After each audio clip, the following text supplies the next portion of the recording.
Somo la leo limenifanya nifikirie sana kwamba nafundisha mazoezi. Je, ninastahili kuja hapa na suti au nije nikiwa katika hali ya mazoezi? Lakini nikaona mazoezi hayahitaji suti. Bwana Yesu asifiwe. Leo tunajifunza mazoezi kwa afya. Unajua, uhai upo katika mwendo. Damu yako inasafiri muda wote, moyo wako hausimami, mawimbi ya bahari hayakomi, yanaenda na kurudi. Dunia pia haichoki kulizunguka jua. Electrons hazichoki kuzunguka katika chembe zile ndogo. Kwa hiyo unaona kila kitu ambacho kipo duniani na kipo katika maisha kipo kwenye mwendo. Kwa hiyo hata wewe ukitaka kuishi muda mrefu, sharti uweke mwili wako katika mwendo. Maana kuwa katika mwendo ndiyo sheria ya uzima. Wangapi wamenielewa mpaka hapo? Sasa zamani maisha yalikuwa yanatupa nafasi ya kuexercise mwendo. Hatukuwa na usafiri, hatukuwa na baskeri, tulikuwa tunafanya kazi kama unavyomuona huyo jamaa hapo kwenye picha. Sijui hapo alikuwa anakimbia mkamate swala. Kwa hiyo tulikuwa busy na miili yetu kupitia kazi ilikuwa inapata kila kinachohitajika kupitia mazoezi. Sasa leo kwa sababu ya mabadiliko katika maisha, ndiyo maana tuna tofauti na tunatakiwa sasa tujituni kuendana na hali iliyopo sasa. Ndiyo maana leo tuna mazoezi. Mazoezi ni utaratibu maalum au ni shughuli ya mwili ambayo imepangiliwa kwa utaratibu maalum kwa ajili ya lengo la kudumisha afya katika mwili wa mtu. Na unaweza ukasema kwamba haya mazoezi huenda ni habari za wanasayansi, lakini hata Biblia imezungumzia mazoezi. Je, unajua kwamba Biblia imezungumzia mazoezi? Timotheo wa kwanza 4:8, Biblia inasema mazoezi ya mwili yana faida yake, lakini mazoezi ya kiroho yana faida za kila namna, maana yanatuaidia uhai katika maisha ya sasa na pia hayo yanayokuja. Sasa ukilichambua ili fungu kwa makini, uangalie mazoezi ya manufaa gani, utaona kwamba mazoezi yanatuaidia uhai. Kwa hiyo mazoezi ya kimwili ni muhimu kwa ajili ya uhai wa sasa, ila mazoezi ya kiroho ni muhimu kwa ajili ya uhai wa sasa na uhai wa nini? Sasa mazoezi ya kiroho atakuja kuwapigisha Pastor Butoki. Sijui atapiga mbiu ya maombi au mbiu ya kufunga, hilo mimi namwachia yeye. Mimi nadili na mazoezi ya mwili kwa ajili ya uhai wa sasa. Sasa mazoezi yana faida gani? Mazoezi yanaimarisha moyo, yanaboresha mzunguko wa damu na kusaidia kila seli kwenye mwili wako kupata virutubisho. Mazoezi yanadhibiti kiwango cha sukari mwilini, yanarekebisha uzito ili pale hasa unapoyatumia mazoezi, lakini pia ukawa unakula mlo bora kama nilivyokufundisha masomo yaliyopita. Mazoezi yanaimarisha mifupa na viungo na yanapunguza maumivu mwilini. Hii imekuwa tiba nzuri sana kwa watu hata wenye maumivu ya mgongo kwa sababu ya kukaa sana kwenye laptop, kukaa sana kwenye kuendesha gari. Yamesaidia watu wengi sana. Hata mimi yamenisaidia. Mazoezi yanapunguza msongo wa mawazo na kuimarisha afya ya akili. Yanaongeza uwezo wako wa kustahimili changamoto, yanaboresha kumbukumbu na umakini wa akili, yanakufanya ujisikie mwepesi na mwenye nguvu. Sasa kuna aina kuu 3 za mazoezi. Moja, mazoezi ya cardio au aerobic. Haya yanaongeza mapigo ya moyo na kuboresha mfumo wa upumuaji na mzunguko wa damu. Kwa mfano kukimbia, kuendesha baskeli, kuogelea, kuruka na kamba. Lakini aina ya pili ya mazoezi ni mazoezi ya strength au resistance training. Haya ni mazoezi yanayokusaidia kuongeza nguvu katika misuli yako. Yanajenga na kuimarisha misuli na mifupa kwa kutumia uzito. Hapa ni kwa mfano kupiga push up, kunyanyua vitu vizito, ama zile resistance band. Kuna mipira fulani ya plastiki ambayo inakupa changamoto kuivuta. Kwa hiyo unapoivuta msuli unafanya kazi. Lakini aina ya 3 ya mazoezi ni mazoezi ya kunyoosha mwili. Haya tunayaita stretching exercise. Haya yanasaidia viungo kuwa vyepesi na kuzuia maumivu au kukaza kwa misuli kama matokeo ya mazoezi yale ya aina 2 za kwanza zilizotangulia. Hapa tuna aina 2. Tuna dynamic stretching Haya ni mazoezi ambayo unaweza ukayafanya wakati labda unatembea, unanyosha viungo namna hii, lakini kuna static stretching. Static stretching, haya ni mazoezi ambayo unafanya na unatulia kwa muda ili kuhakikisha ile misuli inajivuta.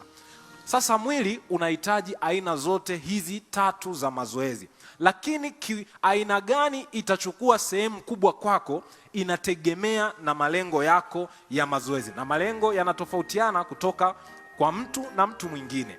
Sasa ni wakati gani bora kufanya mazoezi? Sijawahi kuona mtu akifanya mazoezi mchana. Sijui kama Pastor Butoke ulishakutana na mtu anafanya mazoezi saa 6 mchana. Bila shaka hapana. Mazoezi muda mzuri wa kufanya ni asubuhi au jioni.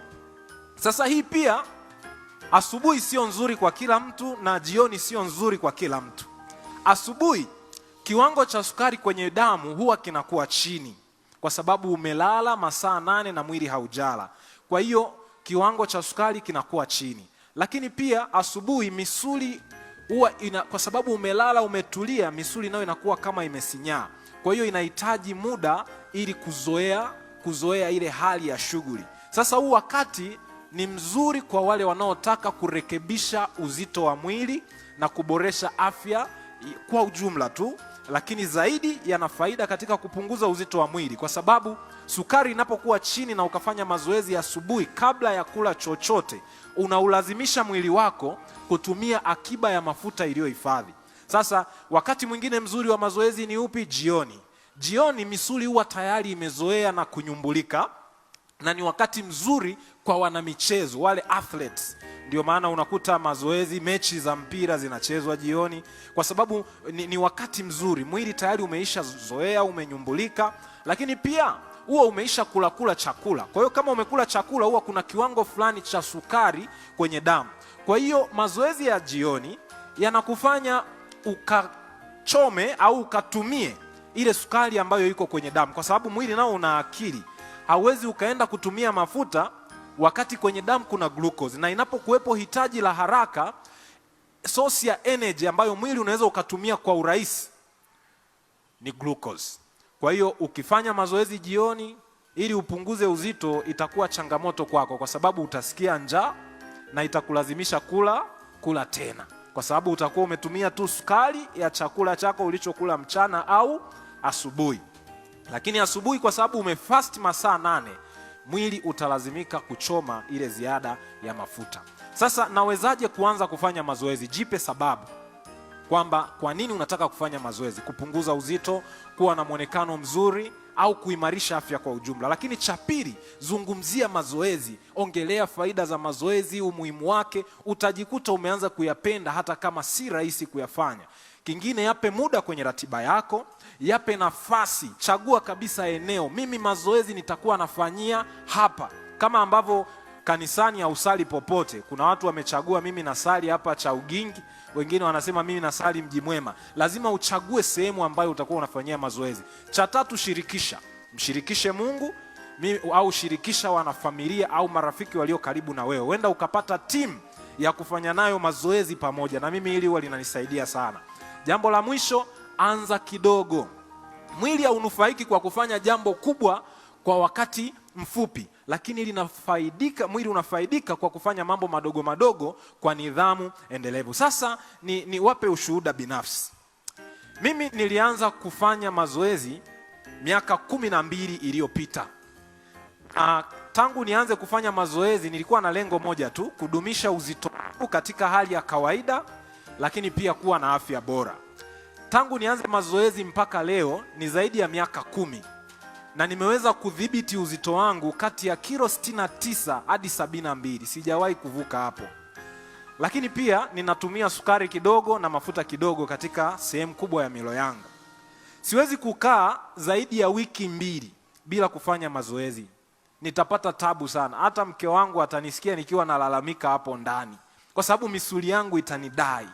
Lakini pia hata nikisafiri, lazima nibebe nguo za mazoezi, lazima nibebe vifaa vyangu vya mazoezi, ili huko ninakoenda nisipate sababu ya kuacha kufanya mazoezi. Sasa mimi muundo wangu wa mazoezi uko vipi? Na ndio naotaka kuwaonesha leo muundo wangu mimi wa mazoezi. Yapo aina nyingi, sisemi kwamba haya ndio mazoezi pekee ufanye, lakini ninatoa sasa ushuhuda wangu binafsi. Mimi kama daktari ninafanya vipi? Huwa ninatumia takribani dakika 30, na mimi huwa ninatumia eneo dogo kufanya mazoezi. Mjini tuna changamoto ya nafasi na muda, kwa hiyo huwa natumia eneo dogo kufanya mazoezi, na huwa nafanya mazoezi kwa siku 6.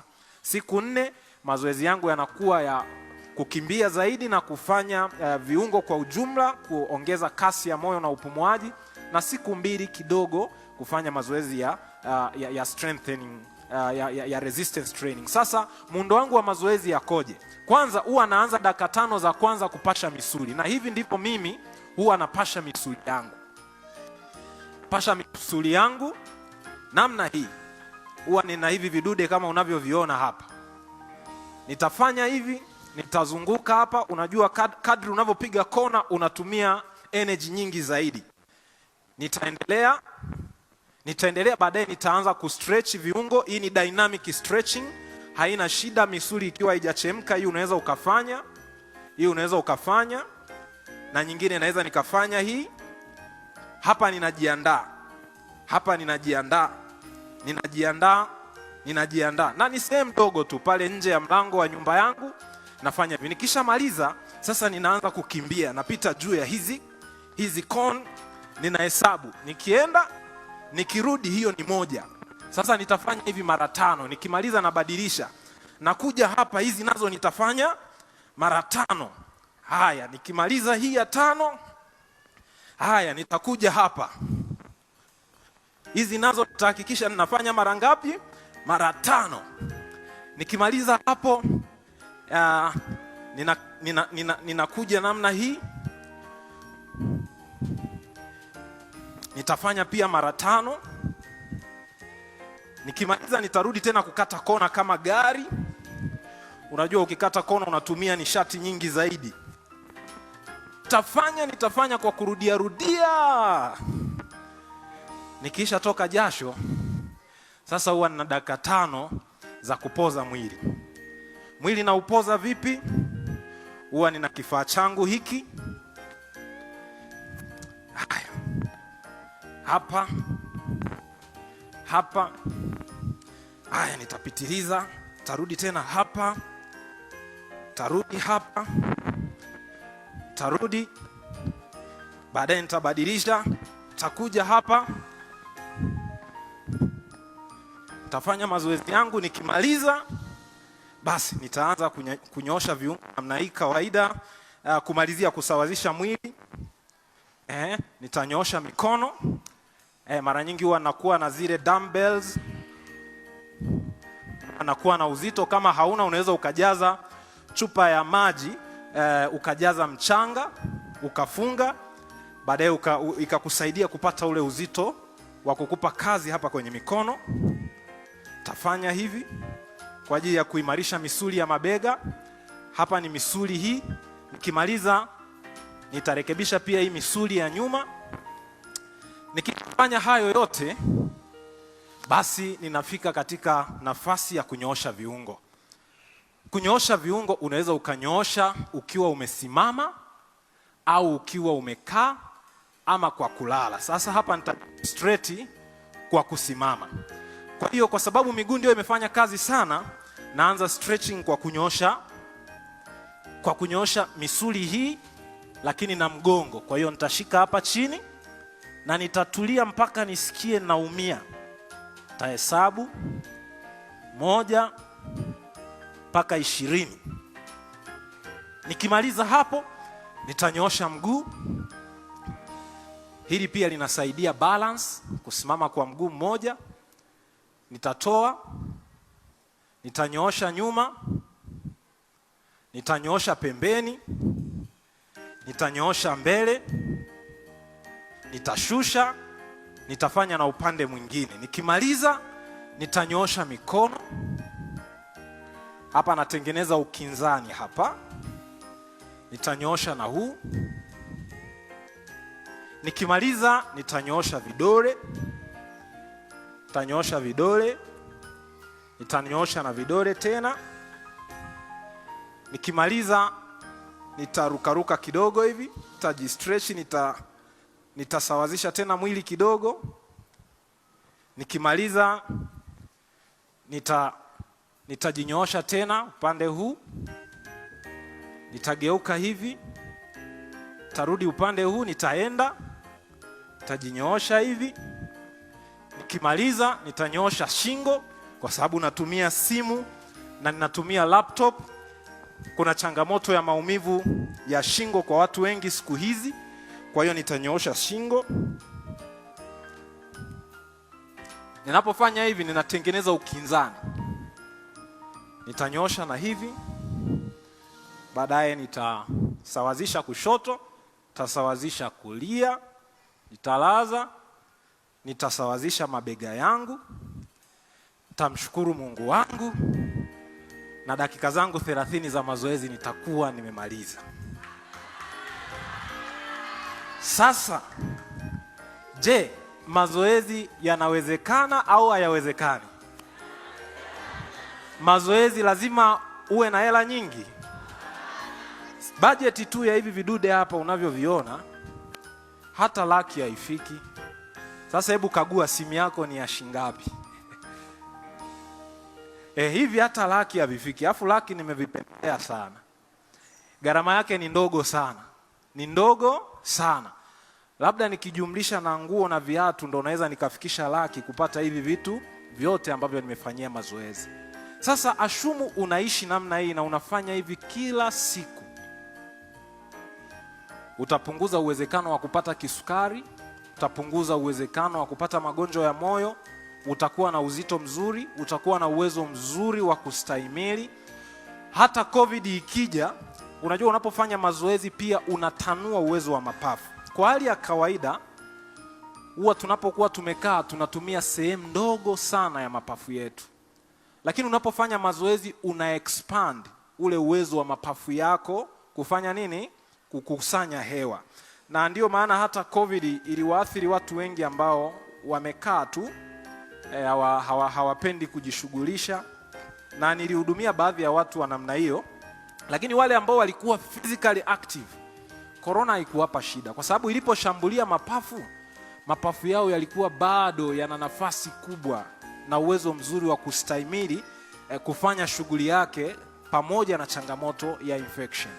Kwa hiyo mimi nitoe rai kwenu, Tanzania na dunia, bila magonjwa haya yasiyoambukiza, magonjwa ya kisasa ya mtindo wa maisha, tunaweza kushinda na kukabiliana nayo.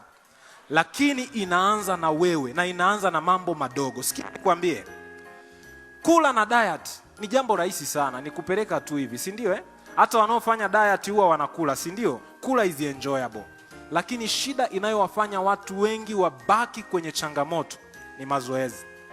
Mazoezi yanahitaji nidhamu, yanahitaji uvumilivu. Na wengi huwa hatuko tayari kulipa hii gharama. Lakini ninakuhakikishia utakapoanza itakugharimu kama wiki 3, lakini baada ya wiki 3 hayatakuwa magumu tena, yatakuwa rahisi kama ambavyo mimi nimekuonesha hapa. Nawatakia afya njema, mazoezi mema, na Mungu awabariki sana. Wangapi wanaahidi wataanza kufanya mazoezi? Mungu awabariki sana.